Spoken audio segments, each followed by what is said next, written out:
Perfect, perfect. Good. There I am. Here I am. Well, good evening, good evening, good evening, everyone. I see ATL. I see a lot of different places. I see Clearwater. Oh, yeah, there's folks. Florida coming in strong. I see some folks in Atlanta. That's just Florida's strong out here, guys. They're enjoying the nice weather while everybody else, if they're in the north side of town, they're freezing right now, right? Or they're getting ready to freeze.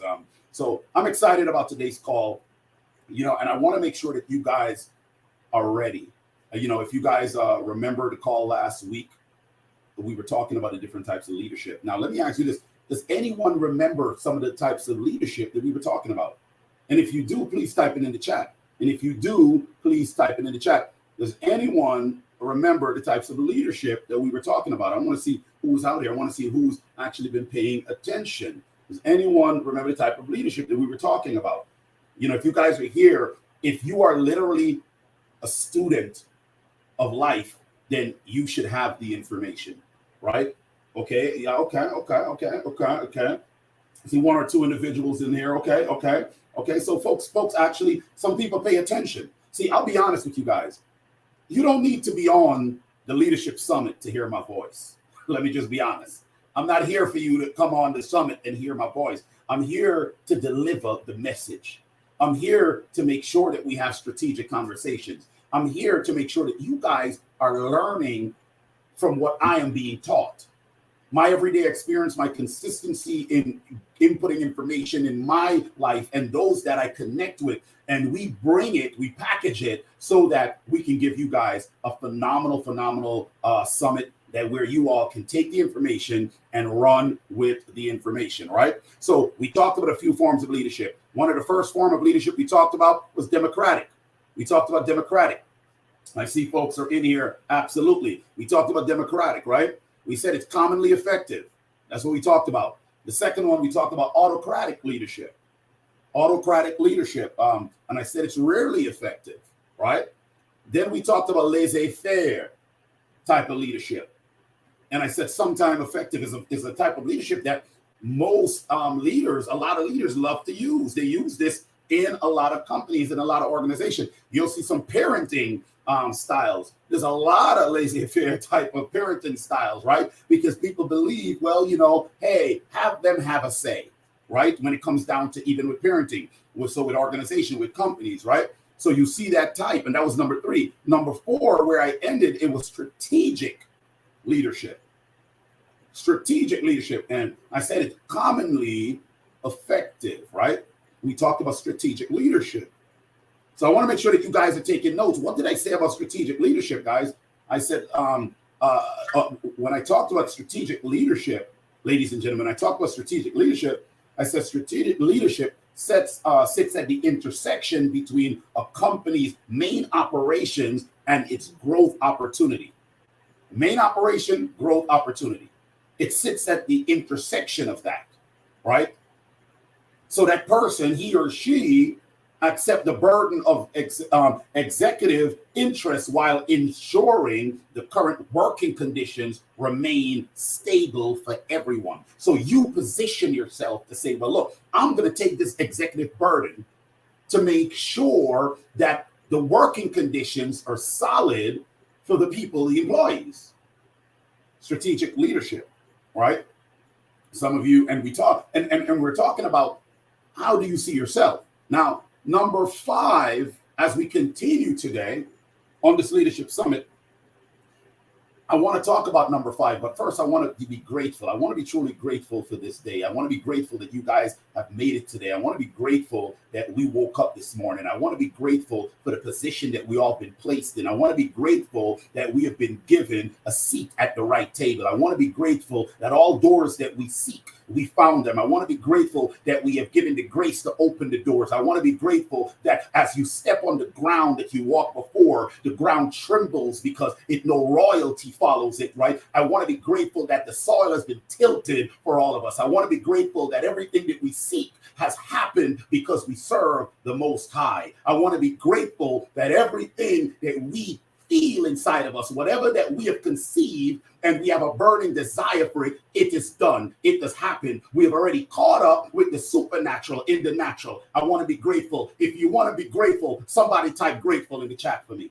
If you want to be grateful, if you're grateful, type grateful in the chat. Wherever you guys are calling in from, if you want to be grateful, if you're grateful, type grateful. I want to know who's out there. I want a clear interaction. Guys, if I can see you, it will be better.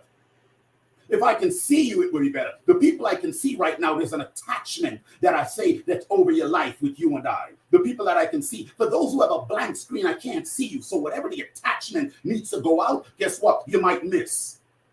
You might miss. But the people that I can see, the attachment that is going out, that the people that has to get this grace, this covering that is being unleashed, what we're going to speak today, what we're talking about today, you guys have gotten it. Because I can see you, because we have a personal interaction. If that makes sense, type make sense in the chat box. If that makes sense, type make sense in the chat box. We're doing too much where we feel that we can't pay attention. Ooh.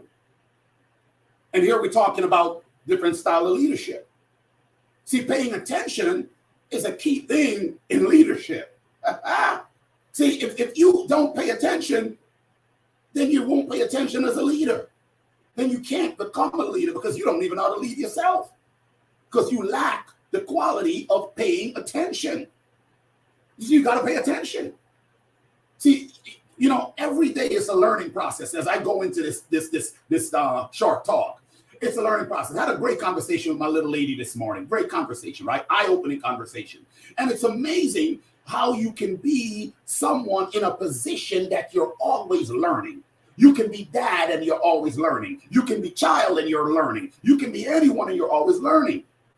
So when I talk about paying attention is so strategic and so powerful. I need you guys to understand something. Some of us don't even have the attention span to pay attention. Ooh, I don't think y'all ready for today's call. Some of us don't even have the attention span to pay attention. So then, if we don't pay attention and the things that we need to get, we miss, then guess what? The blame game starts. So when we step into this leadership summit, ladies and gentlemen, remember we have strategic conversation. We pull the veils off. We remove the cataracts. We give information that you can take it and should apply it. Take and apply. Don't have a book full of information.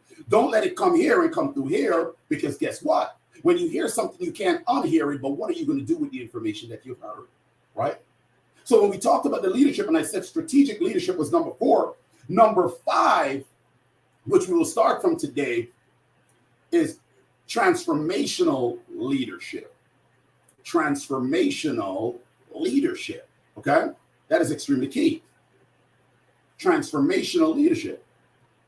See, transformational leadership, guys, always transforming, meaning you're always transforming. That's what we talk about, transformational leadership, and improving upon. If you're working with a company, let's say with a company's convention, it's always transforming and improving because now that company, different companies hold conventions, right? They hold different events to show off their product and what the company is doing and the direction the company is going, right? So when you talk about transformational leadership is always transforming and improving upon, the company's conventions. Now, listen to this. As an employee in an organization or a team member, you might have a basic set of tasks and goals that you have to complete every week or month. But the leader is constantly pushing you outside of your comfort zone. Some of you already gone through this. Come on now. If y'all with me, type 1 in the chat. If you're with me, type 1 in the chat. You understand? You may have a task already. Kim may go to work and she already have a task already.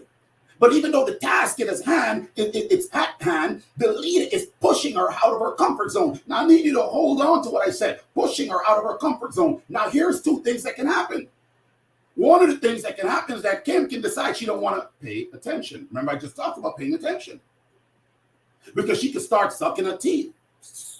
Well, I don't really got to do this. I'm already doing this job. Or Kim can say, you know what? He pushing me, but I'm going to show him because you know what? I'm a stretch. That's right. You want to stretch me? I'm going to stretch. And I'm going to be so good at what I'm doing and what you're pushing me to do. You're not even going to have a choice but to tell me, guess what? You going to another level. Somebody type another level. Somebody type another level. We talking transformational leadership. You understand? You got to understand this.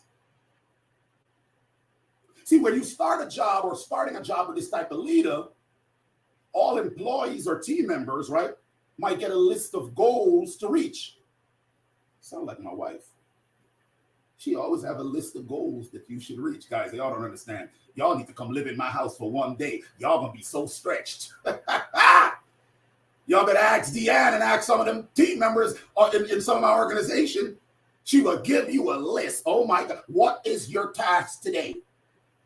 If I show y'all my task list, some of y'all, my tears might run down your eyes. I can't, man, there's one in my office. Where is my task list? I will show y'all. It's a big board, and you got to flip the thing over, Kim. You got to flip it over, Tiara. She got a task list for me. Then you attack your task list. But not only that, the task list is put in front of me. It's on my phones. She sent it to the phones as well. You didn't attack your task list, right? So forever, right? And here's how I get caught, just like some of you. Sometimes I don't pay attention. And when you don't pay attention, you miss. So guess what happens? When you miss, then you can't get to that next level, right? Then you can't get to that next level. So this is what's so key when you have a leader like that, right? When you have a leader like that, you get a task list. You get a task list that leader is always going to give to you. See, guys, this is a highly encouraged form of leadership among growth-minded companies. This type of leadership. It's a highly, right, encouraged form of leadership. Transformational leadership. So I want to make sure that you guys are getting this and understand this because, see, the thing is that when you have set the task, when you are stretching someone or you're being stretched out of your comfort zone, if you are put in a position or saying, I am stepping up because I believe I am a leader of more than myself, then you got to be a student. Always. You got to be a student always. You got to be teachable, reachable, and coachable. I hope somebody got that. You got to be teachable, but now you got to be reachable and coachable. See, I can teach you, but if I can't reach you, then really you can't be taught because you're not coachable. I can't reach you. I can't get in there. I can't, you're not allowing. You're not allowing, right? You're not allowing yourself to be reached. You know, when they said, I don't know, I got island people on the call, or some of you guys might have heard this. You know, I grew up hearing, talking to somebody's like throwing water on a duck's back. The concept of what is a duck, you meaning the back is tough and the water just slides right off. That's the concept. If you're not reachable, if I can't reach you, I can't teach you. And then you got to be coachable, right? So this transformational leadership, it's so powerful, ladies and gentlemen, right? Because it motivates employees or your team members to see what they're capable of. That's what it does. Motivates employees. If you're an employee in a company trying to step up to another level, if you are a team member on some particular type of group, affiliate, whatever it is that you're doing, you're within an organization and you guys have team members or you're a team member, it stretches you, it pushes you to see what you're capable of. See, but here's the thing about transformational leadership, and this happens, right? This really happens, right? Transformational leaders, they can risk losing sight of everyone individually learning curve. If direct reports don't receive, when I say don't receive, if the direct report doesn't come into them in terms of the guidance to be able to guide these individuals through their new responsibilities. So a transformational leader can risk losing sight of everyone. Why? Because when you're stretching someone else, and if you're not getting a direct report to be able to know how they're doing, to be able to guide them through their responsibility. Now you got a lot of individuals that you're pushing, but you don't know what levels they're getting to, because as I mentioned before, some folks aren't reachable, not teachable, not coachable. So they're not, you as a leader, ladies and gentlemen, can lose sight of everyone's individual learning curves. Because you miss the learning curve, guess what? Deanne, Rob, or whoever it is can learn different ways. But I'm so caught up with all of you, 5 of you, and I'm not getting the report based on what I've given the list of tasks that the gentleman should complete, but I'm not getting back the information, and I'm on to the other person, then I'm on to the other person. Guess what? I missed his learning curve when he didn't complete the task, because I am moving so fast. Though it's an effective form of leadership, I'm missing something because I am not moving accordingly in regards to getting the information back swiftly to find out what he's good at, what he needs work with, how we need to get it done so that he can execute. If you're with me, type with me. If you're with me, type with me. If you're with me, type with me. I want to make sure that you guys are following, you guys are getting this, you guys are learning this. This is extremely important for all of you out there to get this, right? If you woke up in your bed in Switzerland, wherever you are, guys, you got to get this.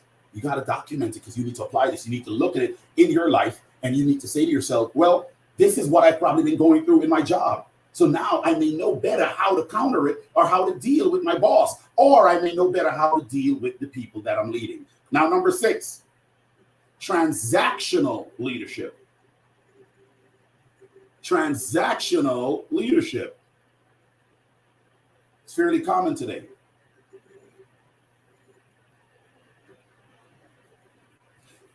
Now, these type of leaders or managers, they reward their employees or their team members for precisely the work they do. That's that transactional leadership. That's funny, because that's another thing that I've seen in my home. I mean, this is, hey, listen, guys, you heard what I said? These type of leaders or managers reward their employees for precisely the work they do. Transactional leadership. Give you guys an example. You have children. Hey, all right, I need you to do chores. The child may not do the chores effectively, or want to do it, or not motivated enough to do it. So what? We develop a transactional leadership type of style. Well, for every task you do, I pay you $1. I need you to read this novel. For every page you read, I pay you 25 cents. Now you have a bigger goal for the employee or the child, right? Or the team. The vision is clear, but the walk that seemed rough to them, you will make it simple through transactional leadership. Are you guys with me? See, a marketing team that receive a schedule, a bonus for helping generate, let's say, a certain number of leads or something. By the end of that quarter, it is common that it's a transactional leadership style, because they're compensated for the work that they have done. Now, how many of you might be in a position right now that is working in that manner? How many of you? Type it in the chat. How many of you are in a position where you're in a transactional relationship? You're in a transactional relationship in that business. See, this is what we miss. See, once we start learning what these things are, then we are better at understanding it and how we should apply it. Better at understanding it and how we should apply it, okay? This is really key for everyone to understand. You might receive an incentive plan, right? That motivates you quickly to master your regular job duties, right? These are all things that happens. You know, if you work in a marketing team, you might receive a bonus for sending 10 marketing emails, for example, okay? On the other hand, a transformational leader might only offer you a bonus. You heard that? The transformational leader might only offer you a bonus if your work results in a large amount of let's say subscription, newspaper subscription or something like that, if you did it in a large amount, the transformational leadership may just offer you that bonus. The transactional leader is saying, look, all of these things that you've done, I am rewarding you for it. I am rewarding you for it. So transactional leadership helps establish roles and responsibilities for each employee. Ooh! I sat down with my wife years ago. She talking about, well, we had a competition. Who's going to read the most books in the house? Well, y'all know that I lost. You're living with an author. Then the little lady, there was a real competition. Y'all don't understand. They were reading books. I'm talking books was being read, y'all. I'm talking books being done in 3 days. Y'all don't understand. This thing was real. And we had a real transactional situation going on because money was being spent. Little lady wasn't trying to get involved unless she was getting paid. But what did the reward do? It established roles and responsibility for everyone. Because the information that you input, once you're taking it in, it's already in, ladies and gentlemen.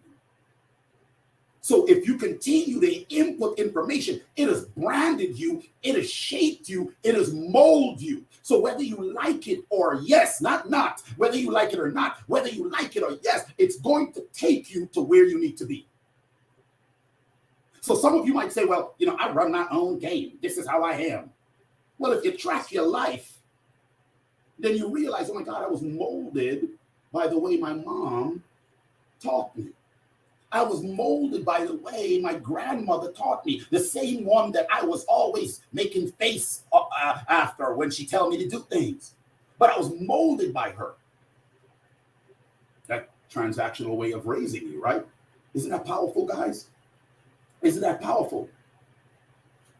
But see, you got to make sure it can also encourage bare minimum work. I want you guys to understand that. It can also encourage bare minimum work. If an employee or a team member know how much their effort is worth all the time. Ooh, that part right there. That part right there. See, all of y'all were smiling, but you heard me right there. It can also encourage bare minimum work. If an employee or a team member knows how much their effort is worth all the time. See, let me give you this example because some of y'all are hearing this, right? And it happens with us all the time. People. This is what happens with people. When you bolster someone's ego and someone feel like they are top of the top and you're raising them for greatness. But the raising for greatness, they forgot the part that's called raising. And all they hold on to is greatness. So now they see themselves as I am greater than you. I am so powerful. Now entitlement is bred. And once entitlement is bred because they believe they're worth so much, then they run themselves into a wall. I want to make sure you guys understand. So as a leader, listen to this, guys. You say, well, this is that person's fault. And I'll say, the leader needs to step into the mirror and then say, no, this is my fault. I'm hoping some of y'all hearing me. Maybe that hits some of y'all because I guess you're figuring the person is the one who did this. Ladies and gentlemen, I want you to think about it. How you raise someone, the information you input into someone or something. Let's use a computer, for instance. Because some of y'all might just be, well, I don't know. Well, let's use a computer, for instance. Because a computer ain't going to suck its teeth. A computer ain't going to say, the information Miss Chung inputted into the computer is what allowed the computer to do the job that she wants it to do. And guess what?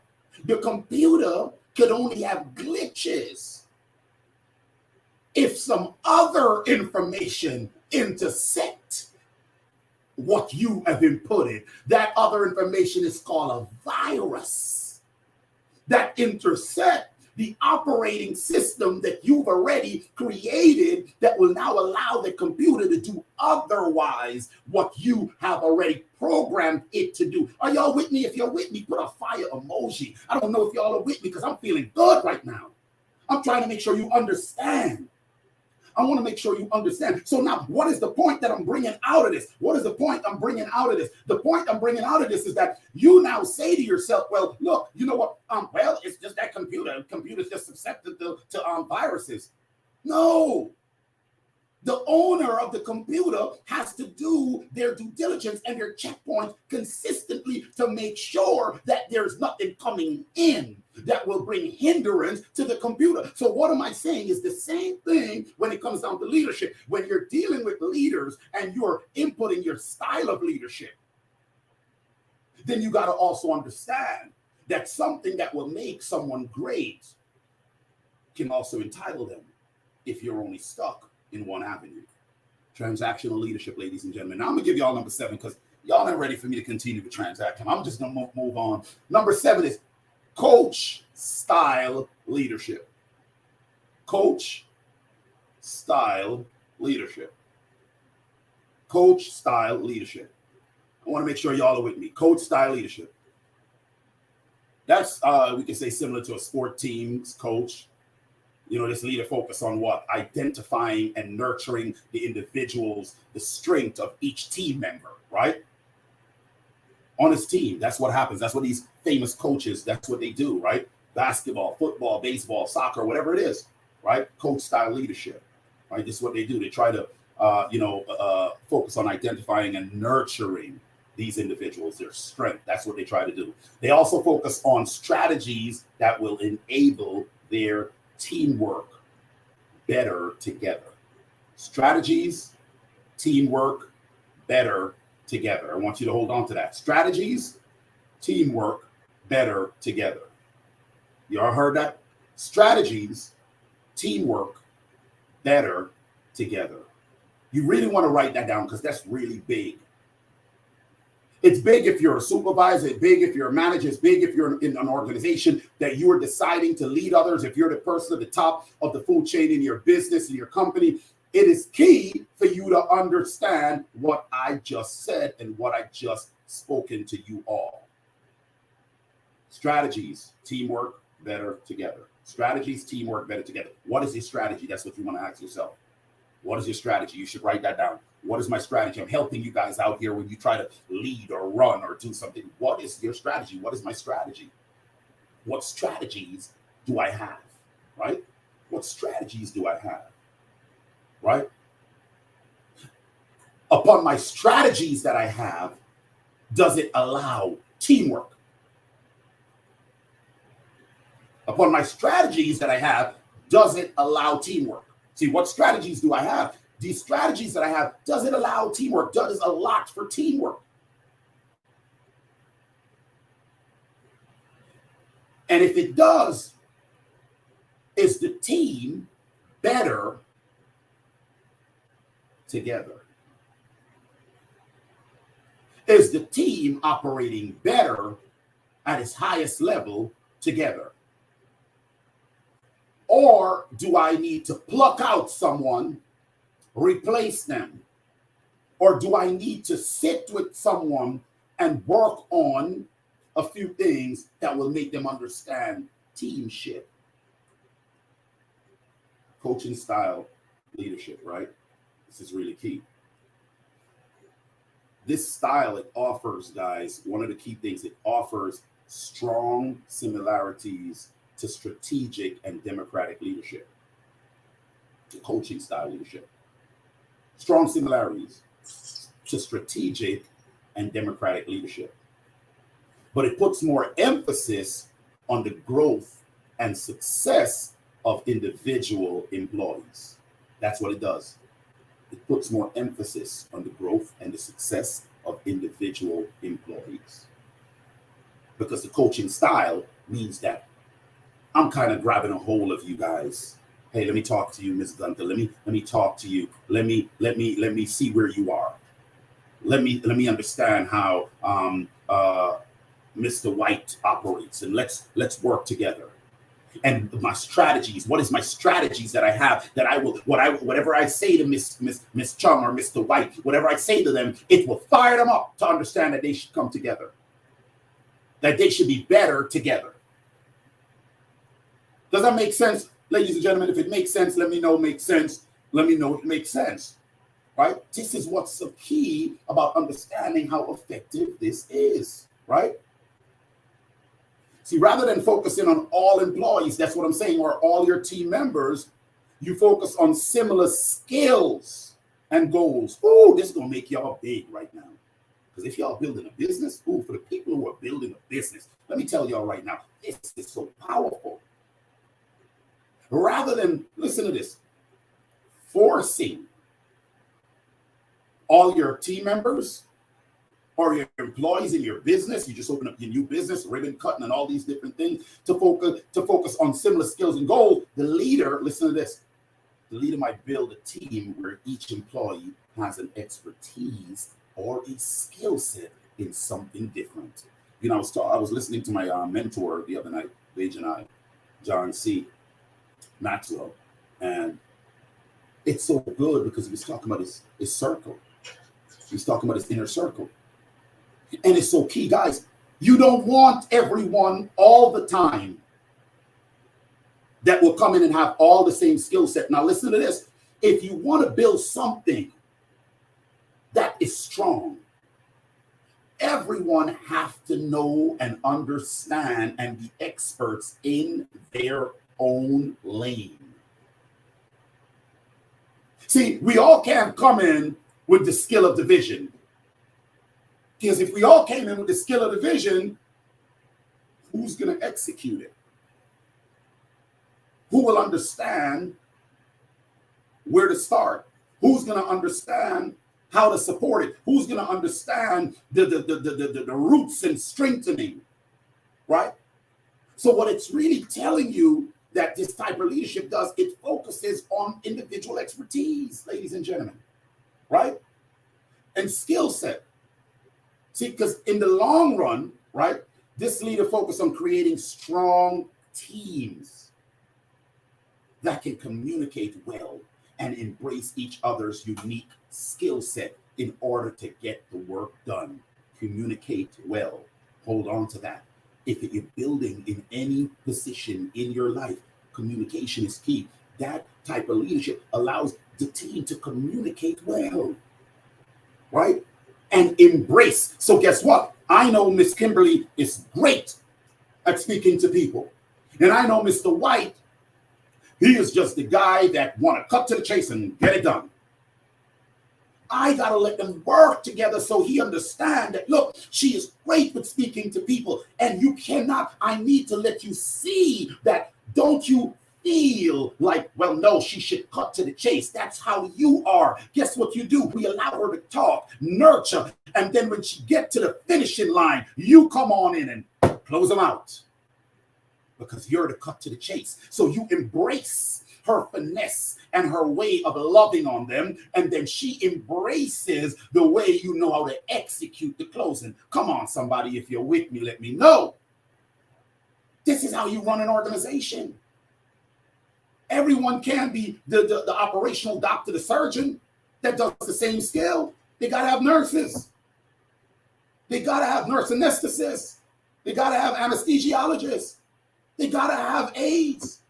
They got to have technical. Listen, guys, everyone has to play a part. This is so key when we start talking about this type of leadership, ladies and gentlemen. It is so key. This is extremely important.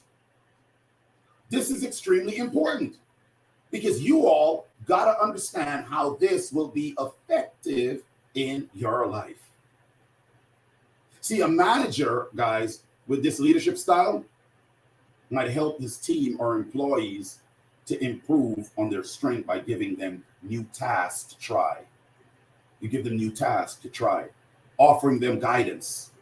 Because when you give them the new tasks, you got to offer them guidance. or meeting to discuss constructive feedback. That's that coach style leadership. You know, you give them a task, and you also provide guidance. You offer guidance or a meeting to discuss, set up a time to discuss, to have constructive feedback.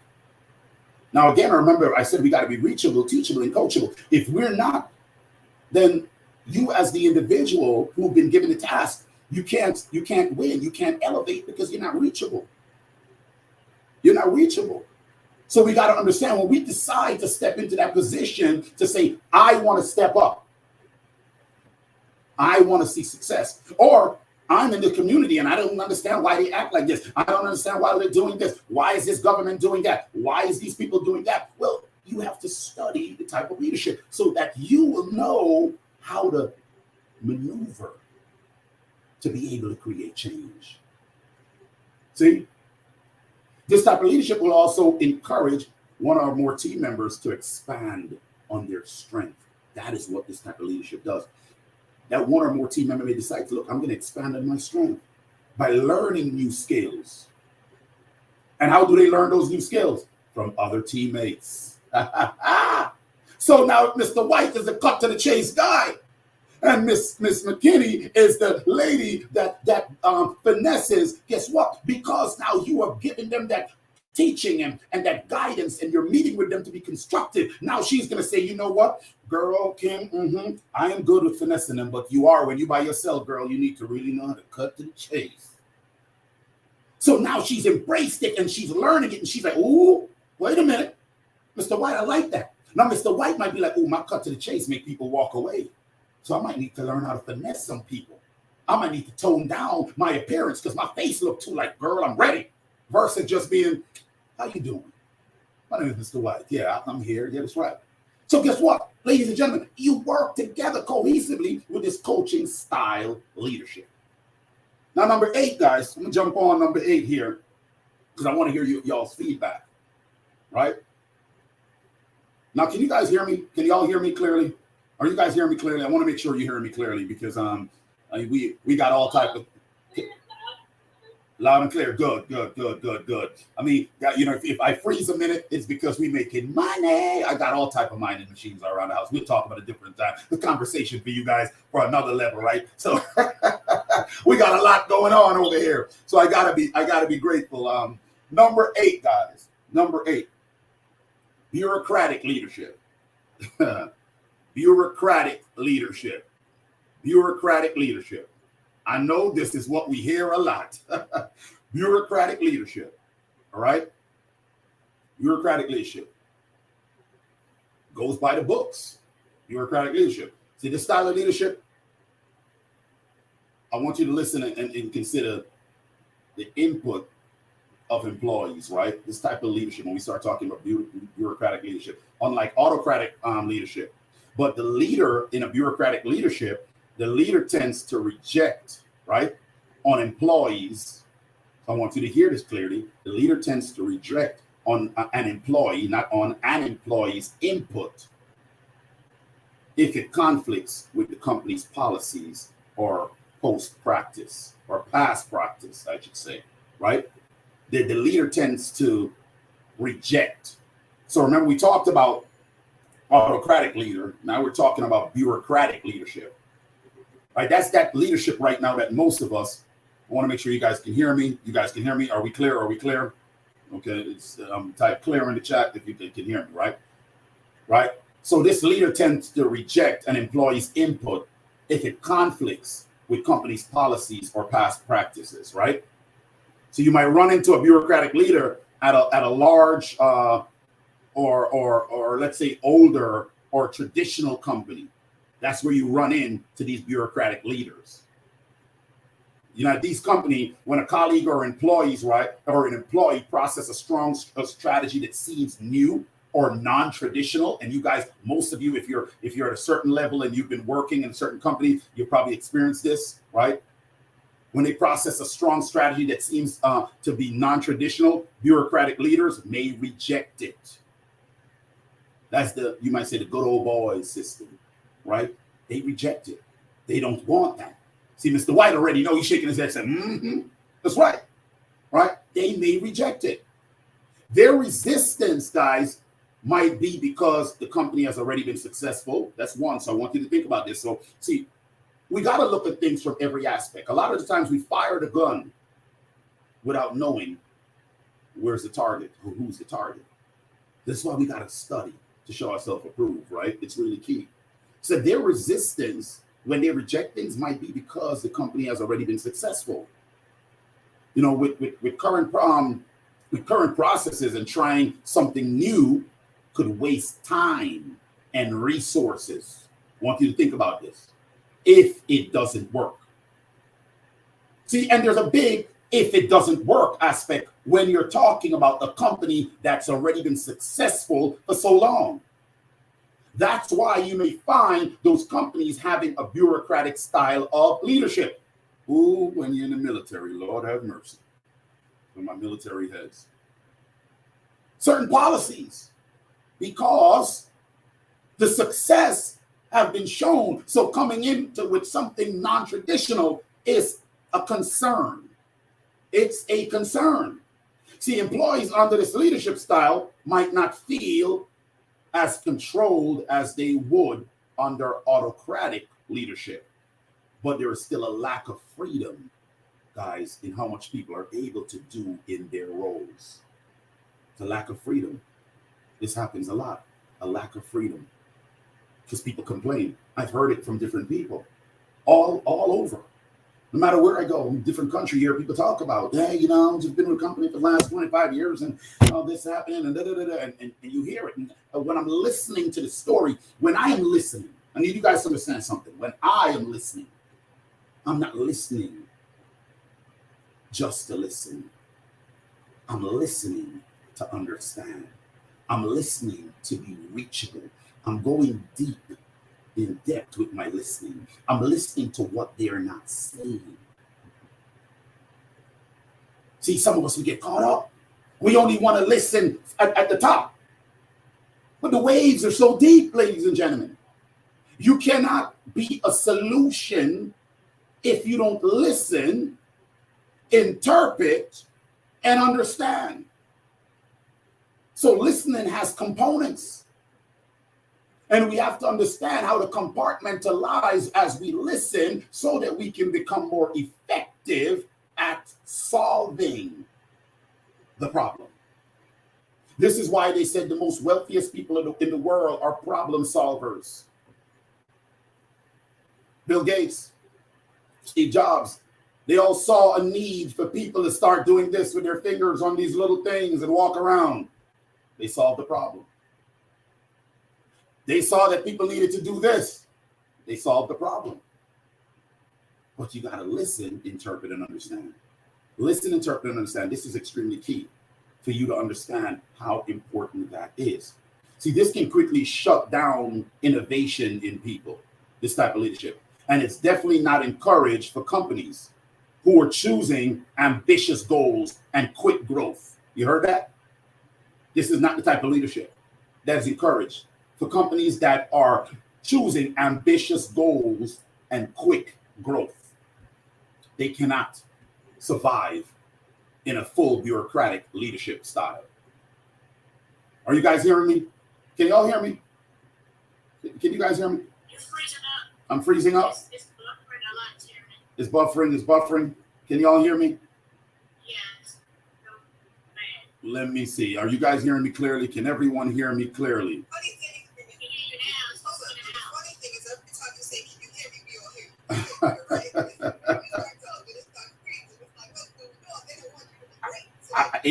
I'm telling you, listen, listen. They're honestly, they're operating on so many different things around here right now. And I'm pretty sure that's what the case is, right? I'm pretty sure that's what the case is. They're operating on so many different things. So we're gonna have to check that out. But I thank God that you guys are understanding and getting the vision, right? So ladies and gentlemen, that's bureaucratic leadership. That's bureaucratic leadership. Now, here's what I want to do. There's some leadership style assessment that I wanted to go through with you guys real quick, right? A leadership style assessment that I want to go through with you guys because I want to end this today. So just give you guys a few more minutes. I want to end this today. So I want to really give you guys some leadership style assessment so you guys can get this right. This is really key for everyone to understand this leadership style assessment. Okay. Good. Can you guys all hear me? Everybody's good. Are we solid right now? Are we solid? You guys can hear me clearly? Let me know if you can. And we're good to go. Okay, thumbs up. That's awesome. Now, leaders can carry a mix of the above leadership style. That's first and foremost. I want to make sure you guys all understand that. Leaders can carry a mix of these above style. So I don't want you to start feeling that, okay, well, this is just me here. If it is you, then the key is for us to become better leaders. So what do we do as becoming better leaders? Then, ladies and gentlemen, what we have to do is we need to learn and apply ourselves, learn about these different styles of leadership, right? And it depends on the industry and the obstacles that you face. The different style of leadership depends on the industry and the different obstacles that you face when you need to bring out that form of leadership. Make sense? When you need to bring out that form of leadership, it is key for you all to understand that, right? So according to different experts, when you study and in my studies, they talk about this, right? And they will call this what I'm about to do, this assessment, action logics, right? To make sure and see where you guys are, to see where everybody can be in their space of leadership, right? That idea that I'm talking about, it's really popular. They did a survey. They test a whole lot of individuals, different institutes all over the world to try to see the type of leadership style that people have, or to see where they are in their leadership assessment. So I'm going to give you guys a few things that I outlined, right? And I'm just briefly speak on it, right? Number one, you should write it down: individualist. Number one, individualist. The individualist is a self-aware, guys, creative, and primarily focused on their own actions, right? I'll say this again. It's a self-aware, creative, and primarily focused on their own actions, right? And development, as opposed to overall organizational performance. So I'll say it again so you guys can have that, right? The individualist, right? So you're making sure you document this because you want to assess what you are. Is pretty much a self-aware, creative, and primarily focused on their own actions and development, as opposed to overall organizational performance. If you have that, if you have that, type 1 in the chat. If you have that, type 1 in the chat. Now, this action logic, remember I was telling you it's called action logic, is exceptionally driven by the desire to exceed personal goals and constantly improve their skills, right? So here's some things an individualist might say, right? An individualist might say, a good leader should always trust their own intuition over established organizational process. I'll say that again. An individualist may say a good leader should always trust their own intuitions over established organizational process. You guys got that? A good leader should always trust their own intuition over established organizational process. That's one of the things an individualist may say. Another thing an individualist may say, it's important to be able to relate to others so I can easily communicate complex ideas to them. I'll say it again. It's important to be able to relate to others so I can easily communicate complex ideas to them. Right? It's one of the things, and another thing an individualist may say. And the third thing an individualist may say is, I'm more comfortable with progress than sustained success. I am more comfortable with progress than sustained success.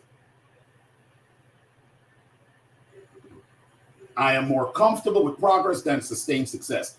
That's an individualist. Number two, those are three things that an individualist may say. Number two is strategist. Strategist. Strategist. Okay? Number two is strategist. Right? Strategists are acutely aware of environments in which they operate. You strategists. Notice the word I use, acutely. Because strategists, they come through, right? Strategists are acutely aware of the environments in which they operate. They have a deep understanding of the structure and the processes that makes their business tick. But they're also able to consider these frameworks critically and evaluate what could be improved. That's how that strategist thinks, right? That's how that strategist thinks. So I'll give you a few things that a strategist may say. I'll give you three things, right? I'll give you three things. Number one, a good leader should always be able to build a consensus in divided groups. A good leader should always be able to build a consensus in divided groups. These are my notes, so y'all, I have to pull these notes up for you guys in this part right here. Because this is really, I want to make sure you guys get this, okay? I have to pull my notes up real quick. All right. Said number one is a good leader should always be able to build a consensus in divided groups. Number two, a strategist is going to say it's important to help develop the organization as a whole, as well as the growth and individual achievements of my direct reports. I'll say that again. It's important to help develop the organization as a whole, as well as the growth and individual achievements of my direct reports. As well as the growth and individual achievements of my direct report.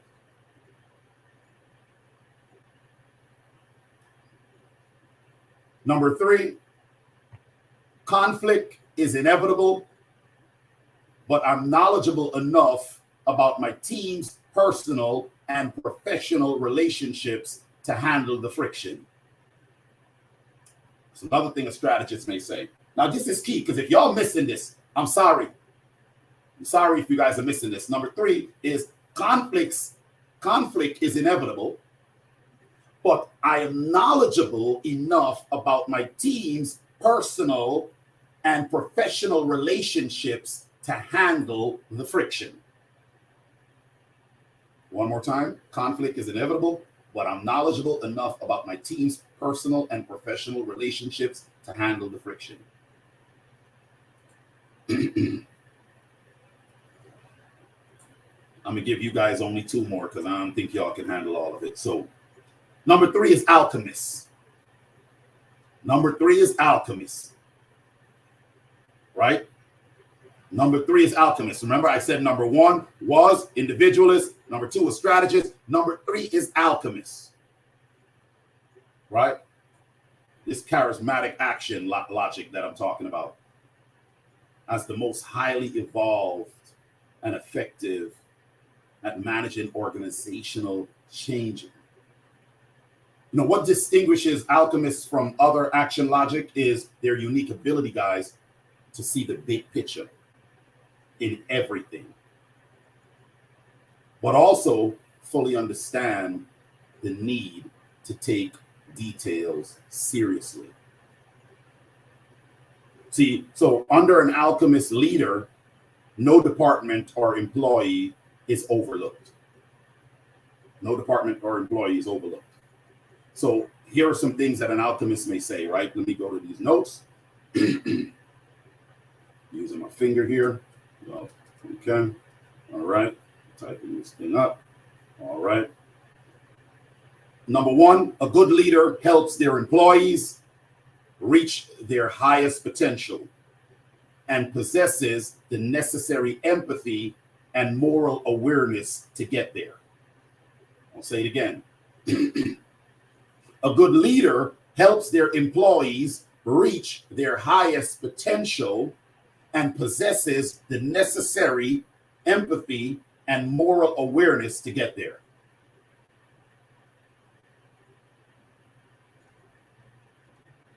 Yeah, my team is probably like, oh my God, he should have sent this to me, and I would have been typing it in the group, and oh, my team is gonna get me later on, guys. But my team didn't know this part. I just wanted to. I said, they're right now, Mr. White. They're probably like, oh, I'm gonna get him.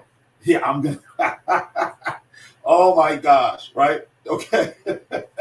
A good leader helps their employees reach their highest potential and possesses the necessary empathy and moral awareness to get there. Number two, it's important to make a profound and positive impact on whatever I'm working on. It's important to make a profound and positive impact on whatever I am working on. It's important to make a profound and positive impact on whatever I am working on. Number three is I have a unique ability to balance short-term needs and long-term goals.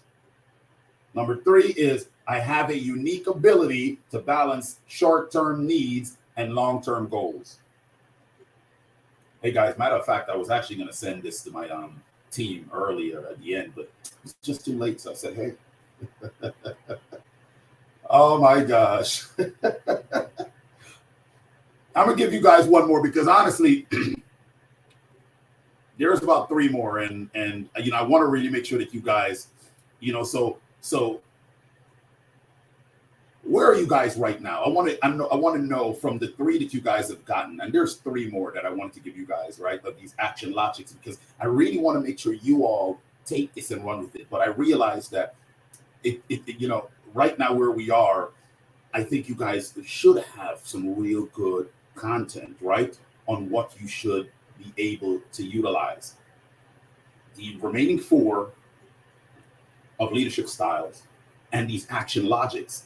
To then, I want to make sure the reason why you guys are getting the detailed information, because I want to make sure that you all are able to form a leadership culture or understand the leadership culture that is governing your city, your business, your town, your country, and how you can better maneuver in it or use it to elevate and grow an organization. Okay?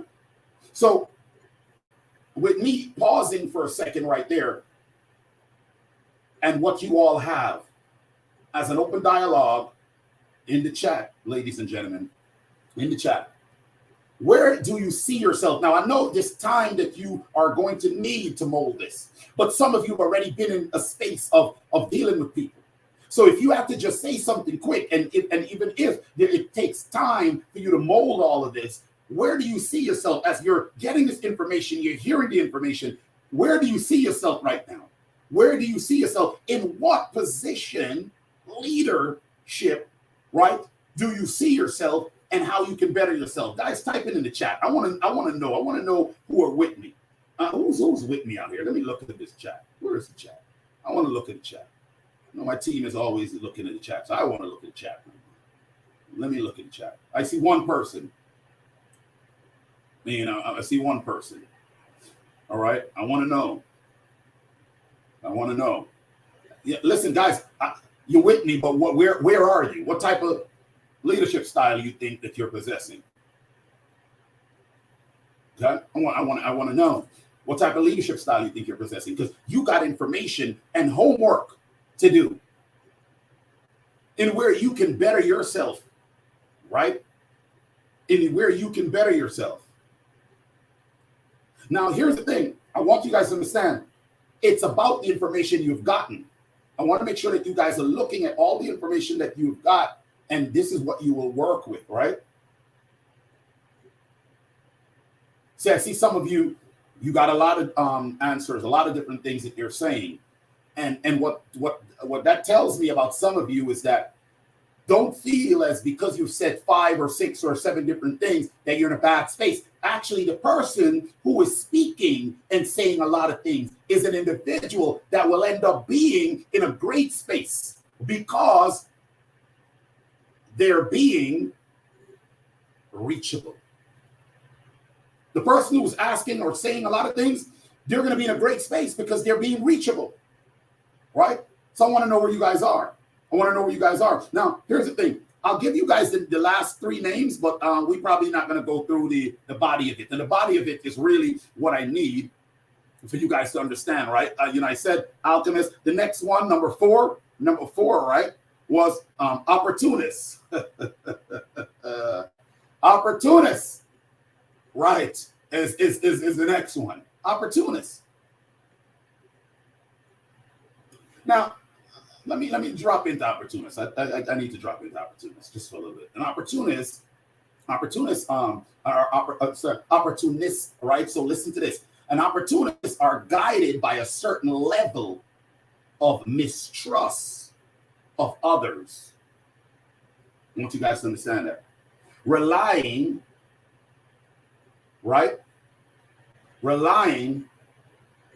on a facet of control to keep their employees in line. An opportunist. They're guided by a certain level of mistrust. So here's the thing. Opportunists tend to regard their bad behavior as legitimate in the cut and thrust of an eye for an eye world. I need you guys to understand that. An opportunist tend to regard their bad behavior as legitimate in the cut and the thirst and for an eye for an eye. Eye for an eye. That's the opportunist. That's the world they operate in. Now, ladies and gentlemen, I need you guys to understand these are studies that was done. I just didn't pluck this thing out of nowhere. We're talking studies that was done in different high-level colleges, institutions, from psychologically to chemically imbalance and different studies that was done among people to be able to give good factual data so that you all will understand. Okay? This is key. So here are some things an opportunist will say. Write it down really quick. An opportunist will say, a good leader should always view others as potential competition to be bested. I need y'all to get that. A good leader should always view others as potential competition to be bested, even if it's at the expense of their professional development. Ooh. I know. A good leader should always view others as potential competition to be bested, even if it's at the expense of their professional development. Number 2 says, I reserve the right to reject the input of those who question or criticize my ideas. I reserve the right to reject the input of those who question or criticize my ideas. I only got 2 things that I needed to give you for opportunists. That's enough. Now, number 5, write down number 5 real quick. Number 5 is diplomat. Diplomat. Unlike the opportunist, the diplomat isn't concerned with the competition or assuming control over situations. Instead, this action logic seeks to cause minimal impact on their organization by conforming to existing norms and completing their daily tasks with as little friction as possible. That's how diplomats move. They don't want the friction. Diplomats don't want the friction. So here are some things that a diplomat may say. Write this down really quick, guys. A good leader should always resist change since, listen to this, right? A good leader should always resist change since it risks causing instability among their direct reports. See, and you guys are getting all of this because I need you guys to be able to go back through and be able to say to yourself, oh, wow, was I exhibiting this type of behavior? A good leader should always resist change since it risks causing instability among their direct reports. Right? Number two, it's important to provide the team, or it's important to provide the social glue in the team situation safely away from conflict. It's important to provide a social glue in the team situation safely away from conflict. Number three says, I tend to thrive in more team-oriented or supporting leadership roles. I tend to thrive in more team-oriented or supporting leadership roles. Okay, and the last one, ladies and gentlemen, is expert. The last one is expert. Last one is expert. The last one is expert. The expert is a pro in their given field, constantly striving, ladies and gentlemen, to perfect their knowledge of a subject and perform to meet their own high expectation. Right?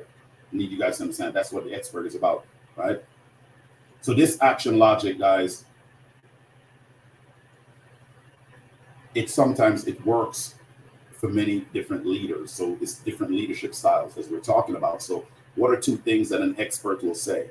An expert will say a good leader should prioritize their own pursuit of knowledge over the needs of the organization and their direct reports. A good leader should prioritize their own pursuit of knowledge over the needs of the organization and their direct reports. Number two, I'll let you guys write that down because I know I'm moving fast.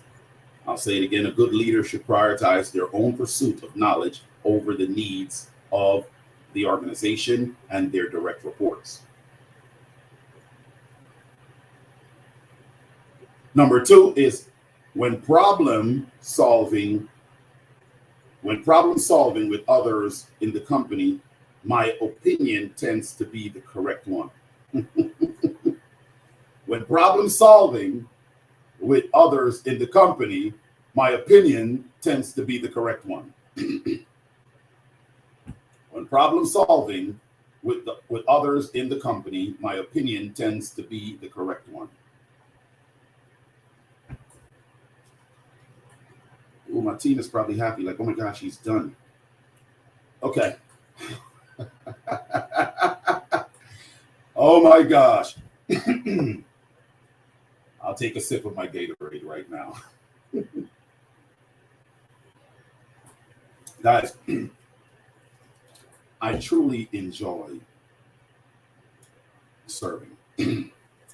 I truly enjoy serving, and I'm excited for all of you.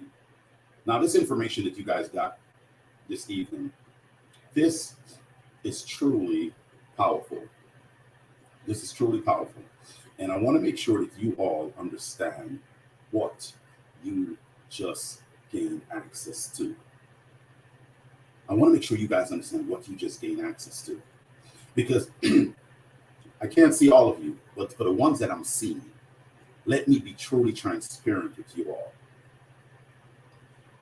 Once you apply what you just heard, once you digest and you study this, don't just take the information, study the information. Then you will become so good at the things you seek to achieve, because now you have better understanding of what you're part of, better understanding of where you're going, better understanding of who is leading you, better understanding of how you can be of assistance to the team and how you can help the team grow. See, a great leader must also be a great follower. A great leader has to understand positioning. A great leader needs to know their lane. Even being the one who is at the head, sometimes we have to fall to the side and have someone else jump in the leadership role. So I want to tell you guys today, the information that you have, apply it. Massage it.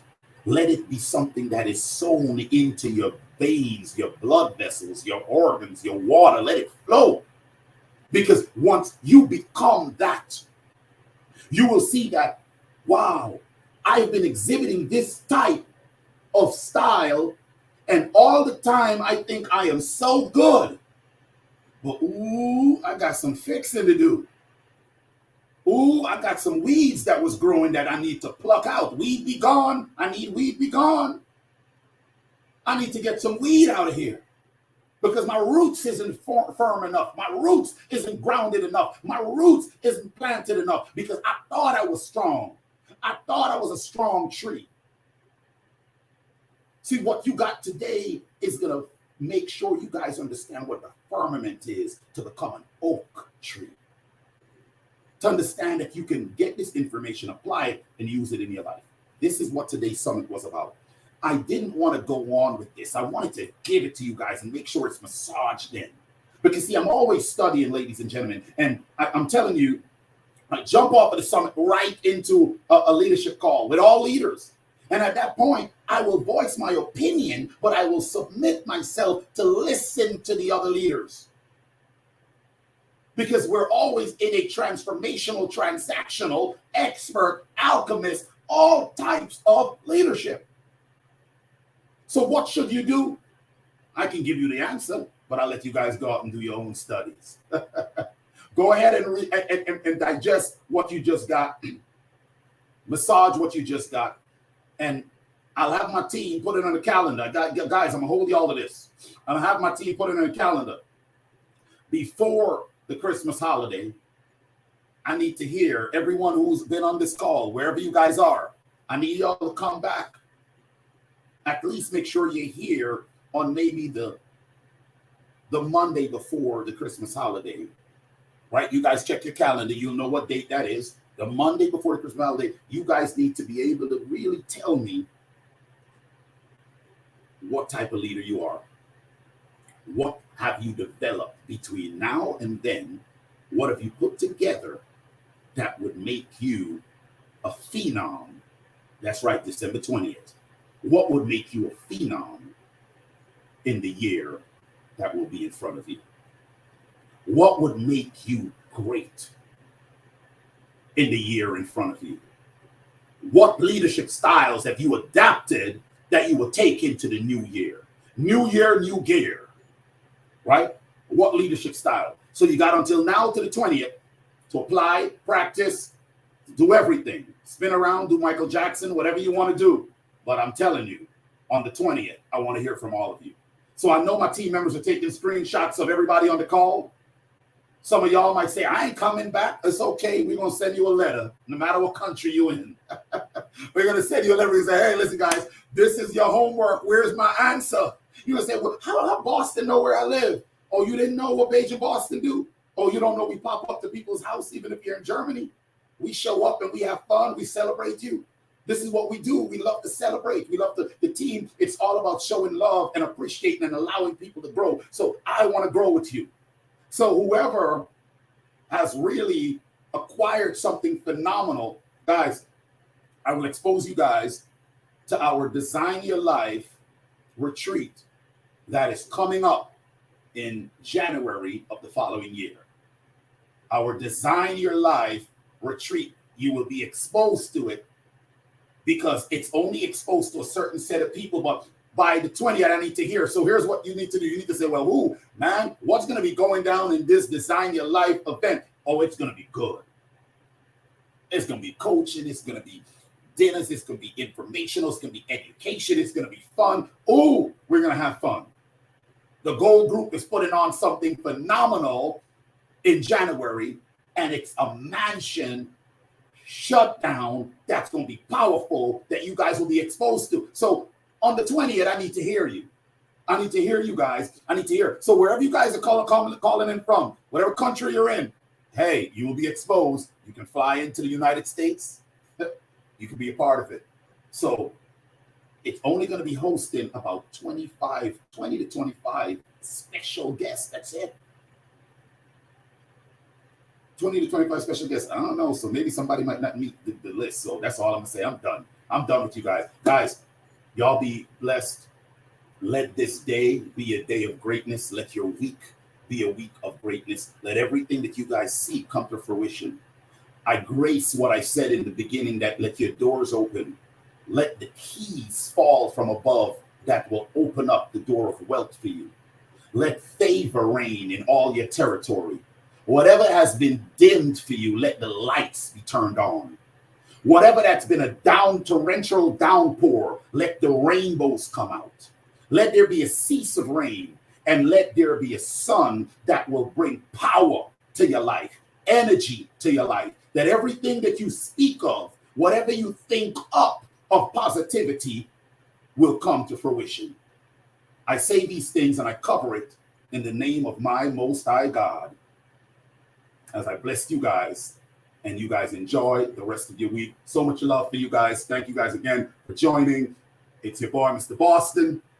Again, another leadership summit. I can't wait to see you guys the next Monday. Love you all. Be blessed, be blessed, be blessed. A lot of energy, guys. Yes, a lot of energy, a lot of energy. Love you guys. Thank you. Bye.